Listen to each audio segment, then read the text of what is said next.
Welcome to Celeb Scene.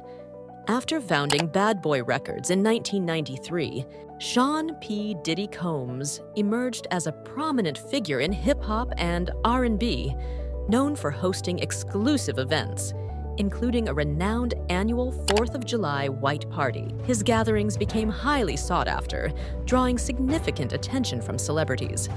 However, following serious legal allegations against him, many of his associates have distanced themselves, suggesting an end to his party-hosting era. Currently, Sean P. Diddy Combs faces serious legal charges, including trafficking and racketeering, with the potential for a life sentence if convicted.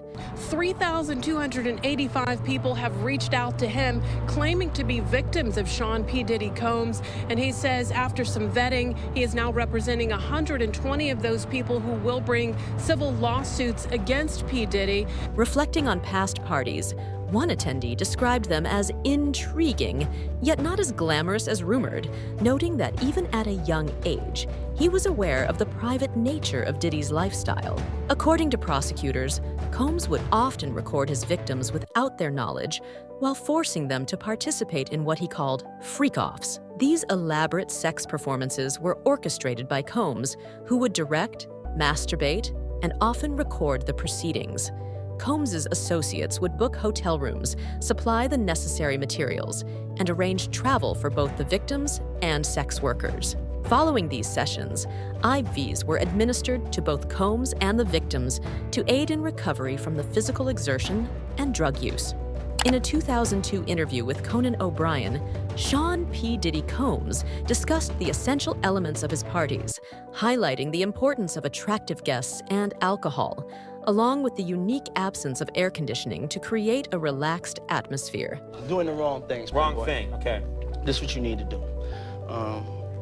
Women, beautiful women, of course. Beautiful women. Beautiful men for the ladies, of course.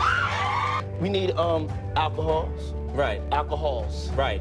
Not just one alcohol. Alcohols. Right, just different Plurals. blend. You need Blends. the ladies, you need the booze. You need some water. Diddy hosted his first 4th of July white party in 1998 at his East Hampton home, which quickly became a coveted invitation. His subsequent events, including a notable post-MTV VMA party in 2002, were marked by strict dress codes, with attendees potentially denied entry for scuffed shoes or jeans. Diddy's party invitations required guests to curate stylish outfits from top designers like Sean John, Gucci, and Versace, along with strict grooming standards. Men were expected to have fresh haircuts and shaves, while women needed waxing and manicures. During a 2002 interview with Conan O'Brien, Diddy emphasized the importance of having attractive attendees and alcohol, noting that the absence of air conditioning contributed to a relaxed atmosphere. At that time, details about his exclusive events spread primarily through word of mouth, as cell phones were not widely accessible. Diddy explained that he avoided air conditioning at his parties to create a relaxed atmosphere, where the heat would make guests feel more comfortable. In November 2002, he celebrated his 33rd birthday in Morocco, hosting 300 guests, including Naomi Campbell and Ivana Trump, with entertainment from Moroccan musicians and dancers. In July 2003, he threw a house party for Bruce Willis, which featured a swimming pool filled with topless women.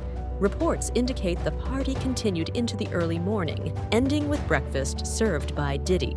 During a separate event that year, Diddy recounted an unexpected visit from Michael Jackson, who was more interested in finding Beyoncé than attending the party. During his July 2004 white party, Diddy combined a celebration of Independence Day with his Vote or Die campaign, aiming to encourage voter participation. Over 1,000 guests, including prominent figures like Reverend Al Sharpton and Mary J. Blige, attended the event at his Hamptons home. Diddy arrived in a helicopter, adorned in diamonds and holding a copy of the Declaration of Independence. However, the party drew complaints about noise and traffic, resulting in multiple vehicle tows and tickets. The city councilman who issued the event permit later expressed regret over the decision. In a 2008 interview, Diddy cited Frank Sinatra as his inspiration for hosting parties, emphasizing his love for entertaining. Diddy embraced the title Black Sinatra, given to him by Chuck D of Public Enemy, and in 2008, he filmed a Ciroc vodka commercial that turned into a 6-hour party featuring 2 people, including himself, getting naked in the pool. Exhibit, during a 2009 interview, recounted a wild night at Diddy's New Year's party in Miami, where Diddy invited him back to his house, highlighting the chaotic atmosphere often associated with Diddy's gatherings. At Diddy's residence, he warned Exhibit about Karine, suggesting she was trouble and hinting at a previous encounter where she might have filmed without consent. After relaying this to Karine, who laughed it off, they all went to a club. Exhibit was taken aback by the explicit behavior he witnessed, including men kissing and engaging in sexual acts, prompting him to leave immediately without saying goodbye to Diddy. Following Exhibit's interview, he quickly issued a statement clarifying that Diddy had contacted him to explain the situation at the club. Exhibit emphasized that he had no issues with Diddy and expressed frustration over media misinterpretations of his comments, stating that the portrayal of his remarks was inaccurate and unintended. In anticipation of Diddy's 40th birthday in 2009, Marlon Wayans praised his parties, stating, "Puff ain't no party like a Diddy party." The celebration, held at the Plaza Hotel, was promoted as the event of the century, reflecting Diddy's reputation for hosting memorable gatherings.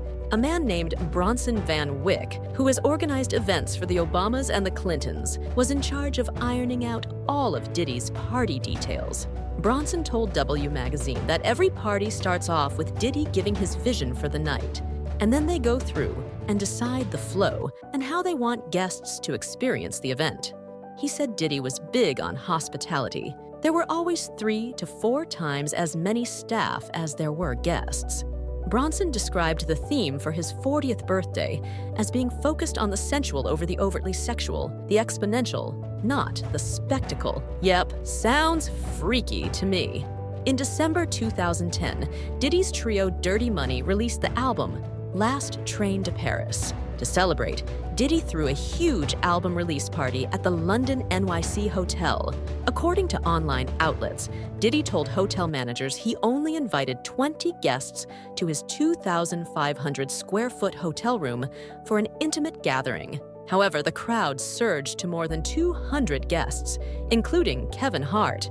An insider stated Diddy had near-naked models lounging in bubble baths with candles lining the tubs. Unfortunately, one of the models' hair caught on fire, and it was all caught on tape. You know, doing what I do best. Oh, did the camera catch that? By the time January 2012 rolled around, celebrities couldn't wait for Diddy's post-Grammy party taking place at the Playboy Mansion. According to TMZ, those who couldn't get an invite from the man himself would be able to purchase a ticket for $1,500.